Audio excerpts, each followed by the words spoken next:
27 mai, mystère glorieux, la résurrection du Christ. Si le Christ est ressuscité, nous pouvons regarder chaque événement de notre vie, même les plus négatifs, avec des yeux et un cœur nouveaux. Les moments d'obscurité, d'échec et de péché peuvent également se transformer et annoncer un chemin nouveau. Lorsque nous touchons le fond de notre misère et de notre faiblesse, le Christ ressuscité nous donne la force de nous relever. Si nous nous confions à lui, sa grâce nous sauve. Par la résurrection, la miséricorde de Dieu se révèle présente et agissante dans l'histoire.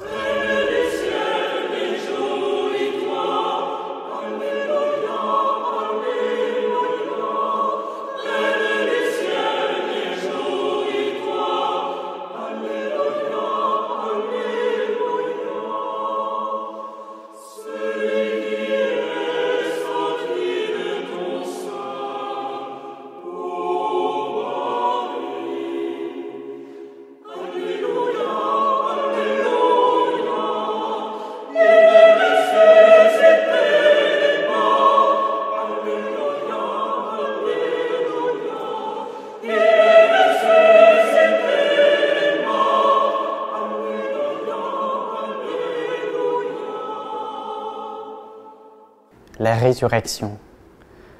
La joie d'aujourd'hui qui remplit l'Église tout entière, c'est celle de la résurrection. C'est la vraie joie parce qu'elle est éternelle. Il y a deux sortes de joie dans la vie de notre Seigneur et de la très sainte Vierge Marie. L'une que vous avez connue, l'autre qui vous attend. C'est qu'entre ces deux joies, il y a le temps de l'épreuve, le temps du sacrifice, le temps de la souffrance, le temps de la patience où il nous faut chercher notre Seigneur avec une grande générosité et le suivre pour qu'il devienne l'unique lumière de notre intelligence. Le temps, enfin, pendant lequel Jésus-Christ doit devenir comme la force de notre vie, afin que, marchant à sa suite dans cette voie de patience, nous arriverons à la joie éternelle. La joie de l'âme se pose au-dessus de ses contradictions, au-dessus de ses épreuves, au-dessus de ces petits sujets où l'on peut trouver à critiquer et à se plaindre. La joie de l'âme se pose dans l'espérance qu'accompagne et que guide l'amour. Elle se place dans cette paix du cœur où l'on commence à jouir en Jésus-Christ ressuscité de ce royaume éternel où un jour nous le verrons glorieux. Sainte Marie-Eugénie, fondatrice des religieuses de l'Assomption.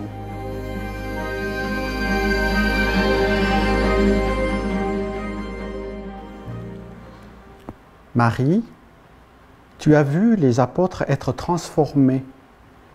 De faibles qu'ils étaient avant le jour de Pâques, ils sont devenus forts, pleins de joie, ardents, confirmés comme eux par la grâce du Saint-Esprit. Que ton Fils nous donne de comprendre le mystère de sa Pâque et de sa résurrection, et que cela produise en nous tous les effets de transformation et de passage.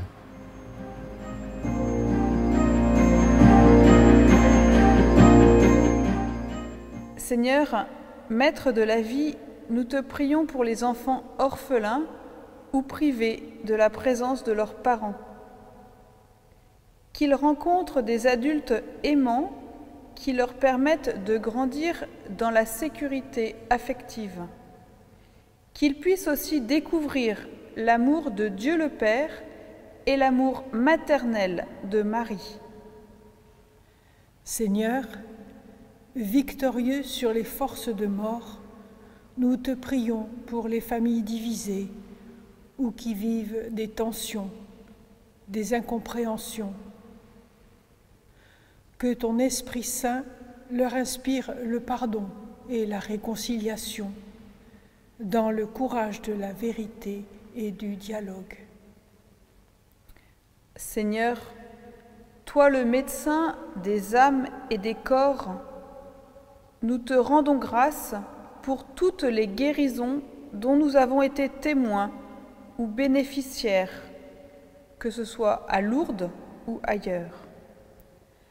Merci pour toutes les guérisons intérieures, les restaurations, les cicatrisations de blessures anciennes.